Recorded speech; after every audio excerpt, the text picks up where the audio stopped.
আমরা এখন কাজ করতে করতে বিকাল হয়ে গেছে। সকাল থেকে এসেছি দীঘায়, ভিডিও করব বলে তেমন ভাবছিলাম না, তো আপনাদের সামনে আবার একটা ফুটেজ তুলে ধরছি।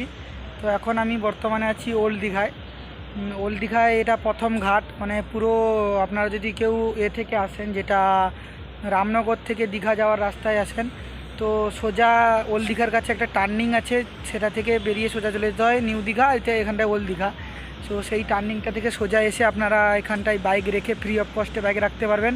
ওখান থেকে এসে প্রথম একটা পার্ক আছে, প্রথম ঘাটে এলে আপনারা সি বিচ দেখতে পাবেন এবং একটা মার্কেট আছে, সুন্দর মার্কেটটার পাশে একটা সংলগ্ন ছোট্ট একটা পার্ক আছে, যেটা কিছু তেমন নেই দেখার মতন বলতে এখানটায় বসার জন্য কটা কিছু আছে, আর কিছু সিনেমেটিক জিনিস আছে যেগুলোতে আপনারা ছবি তুলতে পারবেন, আর বসার সিট আছে, সেগুলো আপনাদের দেখাচ্ছি আমি। আপনারা ওই দৃশ্যগুলো এনজয় করতে থাকবেন।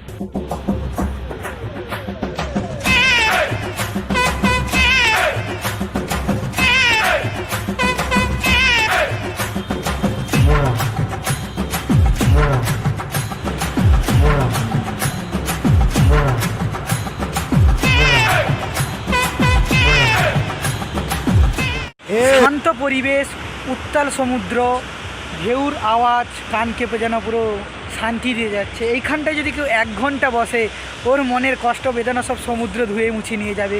তাই আপনারা এইখানটায় দেখতে পাচ্ছেন অনেকে বসে আছে। তো আপনারা যারা দীঘা, ওল্ড দীঘা বা নিউ দীঘায় আসছেন, তারা ওল্ড দীঘায় রাত্রেবেলা ভিড় হয়, সন্ধ্যের টাইমটা প্রচুর মেলার মতন হয়। তো নিউ দীঘা বা ওল্ড দীঘায় যারা আসছেন, এই একটা যে সন্ধ্যের টাইমটা একটা, এই যে এখানটায় আমি যেখানটায় দাঁড়িয়ে আছি বর্তমান, এই যে বিটটার ওপর, এই বিটটায় যদি কেউ আধা ঘন্টা বা 1 ঘন্টা বসেন, তাহলে আপনার মনের যত সমস্ত টেনশান মুক্ত হওয়ার জন্য এই জিনিসটা খুবই দুর্দান্ত ওষুধের মতন কাজ করে। তো আপনারা দেখতে পাচ্ছেন পিছনে কিছু লোক দাঁড়িয়ে আছে, ওরা এনজয় নিচ্ছে। আর এই যে সি বিচের ধারে প্রচুর হকার আপনারা পেয়ে যাবেন, বসতে বসতে খাওয়ার কোনো অসুবিধা হবে না। যেমন চা চলে আসবে স্ন্যাক্সের জন্য, বাদাম, কুরকুরা এবং পাঁপড়, অনেক কিছু, জলের বোতল, সমস্ত কিছু পেয়ে যাবেন। এই রাস্তায় যেতে যেতে আপনারা বসে থাকবেন, আপনাদের কাছে নিয়ে হাজির হয়ে যাবে এখানটায়।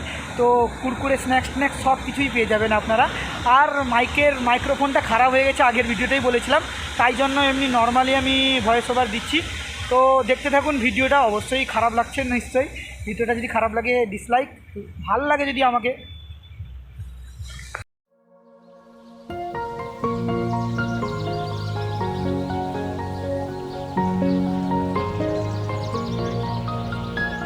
তো রাস্তায় যেতে যেতে আমরা এই পার্কে অনেক কিছু দৃশ্যমান জিনিস দেখতে পারবেন, যেরকম আমরা ছোটোবেলায় পড়েছিলাম সহজ পাঠে অ আ হর্ষই দীর্ঘ, হর্ষও দীর্ঘ, সেই রকম লেখা আছে দেখুন, হর্ষও দীর্ঘ, দেখেছেন, ডাক ছাড়ে ঘেউ ঘেউ। তো এখানটায় সহজ পাঠের পুরো সেই পৃষ্ঠাগুলো তুলে ধরেছে আপনাদের সামনে।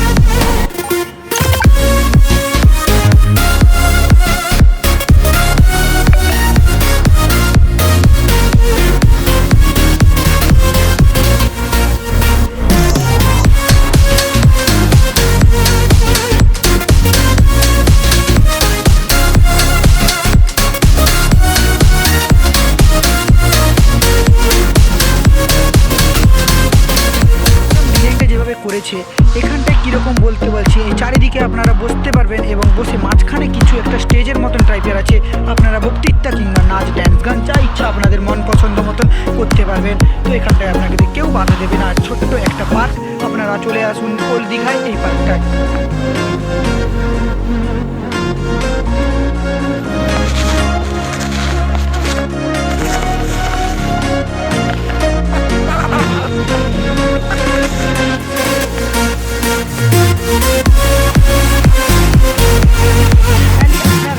যেই যে ফুটেজটা প্রথমে দেখলেন, ওই যে ফুটেজটা যেখানে 3টা মানে বুদ্ধরা বসছিল, 3টা ছোট ছোট, ওই যেটা মংগুলো আপনাদের এক একটা মেসেজ পাঠাচ্ছে। সেই মেসেজগুলো যদি আপনারা ফলো করেন, দেখবেন জীবনটা অনেক উঁচুর দিকে উঠে গেছে।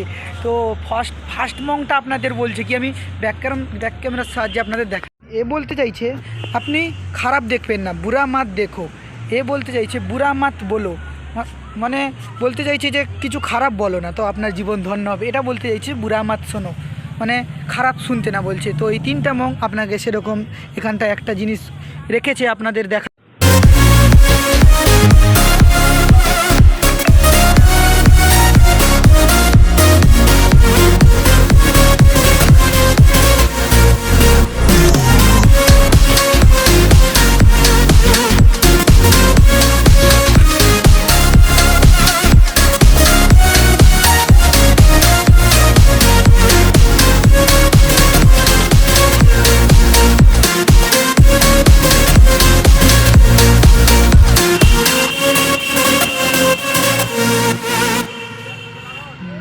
এটা হলো পার্কের এন্ট্রেন্স, এখান থেকে আপনারা ঢুকতে পারবেন, বেরোতে পারবেন এই পার্কে। তো এই দেখতে পাচ্ছেন সরকারি আবাসালয়, এখানটায় দেখতে পাচ্ছেন সৈকতা বাস। এই সৈকতা বাসের সামনেই এই পার্কটা। এই সৈকতা বাসের উদ্দেশ্য করে এটা বানানো হয়েছে। এটা সেই সরকারি এটাও প্রকল্প, এটা আমাদের মমতা ব্যানার্জির উন্নয়নে সেটা বানানো হয়েছে। এই যে সৈকতা বাস হোটেল দেখতে পাচ্ছেন, এটা সরকারি পুরো প্রপার্টি, আর এটাও সেই সৈকতা বাসের সামনের পার্ক।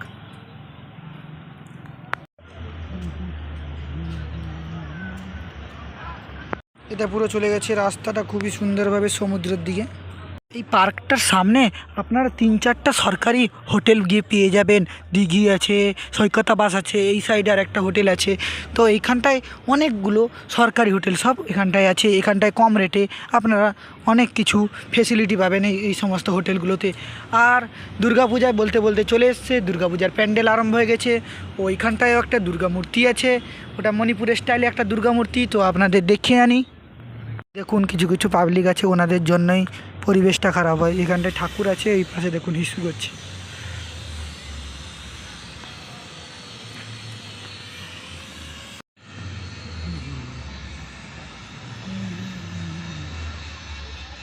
খুবই আরামের সহকারে।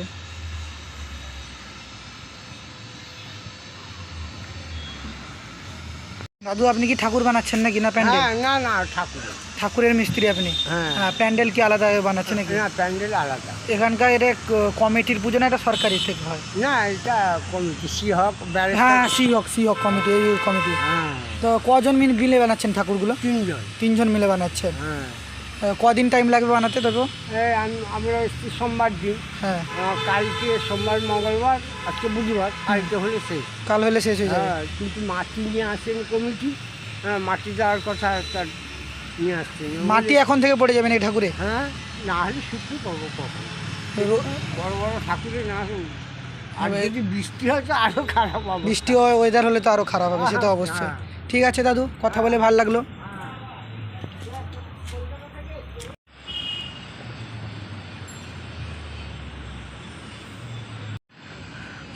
আমাদের মায়েদের ভরসা লক্ষ্মীর ভাণ্ডার দেখতে পাচ্ছেন, খুবই দুর্দান্তভাবে জল করছে।